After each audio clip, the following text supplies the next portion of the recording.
for the Los Angeles Lakers last night, and they did just that. 94-85 over the T-Wolves. Luka led the way for the Lakers with 31 points, 12 rebounds, 9 assists. Reminder, the Mavs traded him in season for no apparent reason. And the King, LeBron James, had 21, 11 rebounds, 7 assists. Minnesota, their lowest point total of the year. CeCe, as a Lakers fan, exhale or no? Well, it was a must-win game, and we won, so I feel good that we're not going to Minnesota down 0-2. I thought that last night LeBron and Luka were masterful. Even though they didn't shoot a high percentage from the field, they did a great job at being able to be active in a lot of other facets of their games. They were both great on the boards. They were great when it came to facilitating the greatness of others. The two combined for 16 assists after only having 4 combined in game 1. So I thought that was a key difference for the Lakers offense, making sure that they got the others involved early, making sure they got open looks for Rui, for Gabe Vincent, get Austin Reeves going. I thought that was the difference. That was why the Lakers were able to get out to that big lead where they dominated in the first quarter. I think it outscored Minnesota 34-15 in the first period. So I think the Lakers getting out to that hot start set the tone. You got others involved on offense, which means those players are going to be more engaged on defense, and we were able to ride that to the win. Smalls, exhale for you. I know you're not a Lakers fan, but you did say must win last night for the Lakers. Like, good now? No exhale, because I have no emotional investment in it the way that CeCe does. But yeah, this is the response that you wanted from the Lakers after game 1, especially after game 1 and in the wake of it, where you have their head coach, JJ Redick, saying mentally we might have been ready, but physically we were not. So to have the Lakers bounce back in this manner, be able to match that intensity, match that energy, match that physicality, I think is a pretty good sign. And to see Luka play the way he did, being able to have good defense, exploit those isolations on Rudy Gobert, I think that a lot of positive signs coming out of this for Lakers fans. But I don't know if I was a Lakers fan, if I would totally exhale, if I would feel comfortable heading into game 3. I think this is going to be a highly contested series all the way to the end. I think I'm going to struggle. I got to be honest with you. Anytime we talk about Luka, not thinking about the Mavs, because when you just said, and many have said it also, that played good defense last night, I immediately go to Nico Harrison defense wins championships. And then I don't know when I'm not going to do that, because it's the most stunning trade in the history of our lifetime. And if you're going to sit here, as Smalls just did, and crediting Luka's defense, I mean, how do I not go to literally a day ago, 2 days ago, him talking about defense wins championships, and the Lakers, I'm not saying they're going to, but could win a championship this year, and he would play defense for them. It's wild. It's still wild that they actually traded this man. And even in a must-win game, who's their best player last night? Luka. Over no question. The second greatest player to ever play the sport. Yeah, he was 1 assist away from a 30-point triple-double. Luka was phenomenal. In a must-win. But I guess the part that scares me as a Lakers fan is that both LeBron and Luka flirted with the triple-double. The two combined to score over 50 points. And yet the Lakers, like, they still didn't have complete control of the game until that LeBron James steal that happened with 3 minutes to go in the fourth quarter. Like they led wire to wire, but if you take the final 3 quarters of that game, the Timberwolves outscored the Lakers 70-60.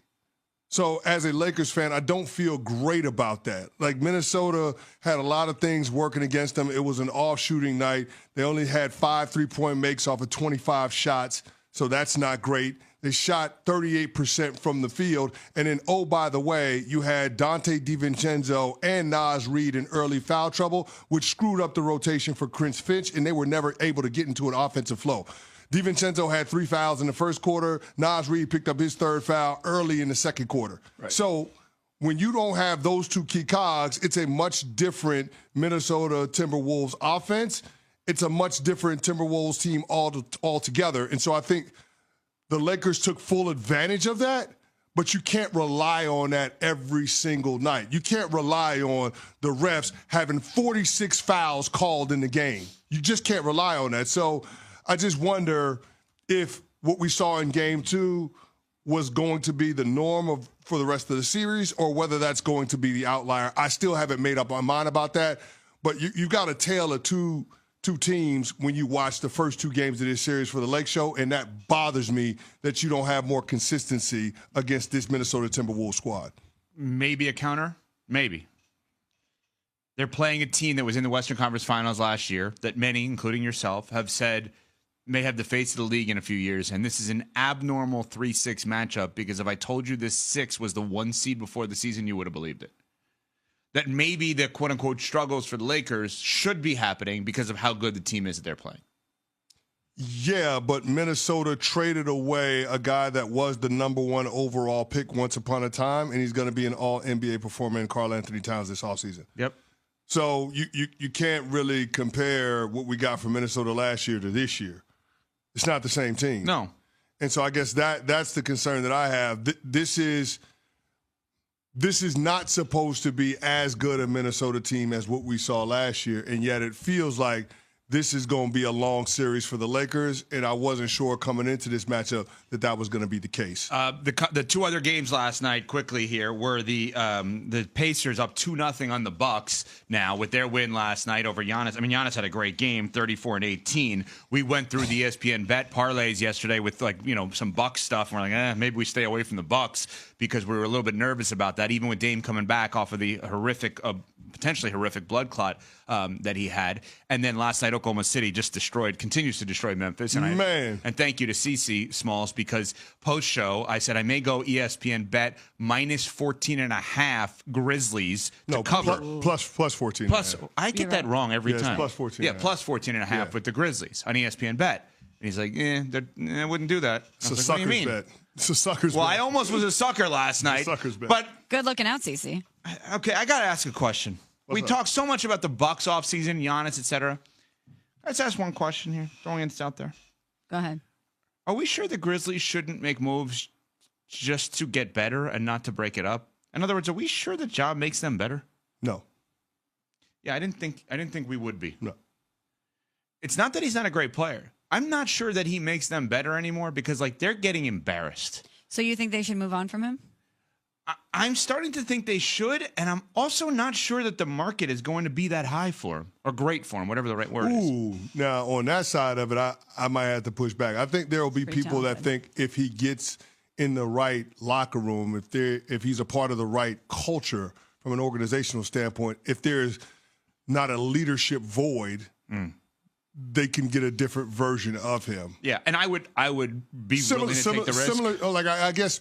Same logic, different issues with what we saw with Luka Doncic going to the LA Lakers. Same logic, like if we get him in the right building, if we have a championship mindset, then all of a sudden that's going to lend itself to getting the best version of this player. But one thing is it's abundantly clear. The Memphis Grizzlies with Ja Morant as their star are going nowhere. Yeah. They're going nowhere. I can make the case, Smalls, and I'm not just doing this because we're all going to Wisconsin today. I can make the case that the Bucks will go back to Indy at 2-2. Theoretically, I can make the case. I cannot make the case that the Grizzlies are going back to OKC 2-2. No, it's not a fair fight. It's not a fair fight with Oklahoma City. Is there a place that either of you have in mind that you think would be that place for Ja with the locker room and the leadership that you think would be a place where he could go and you could see him be the best version of himself consistently?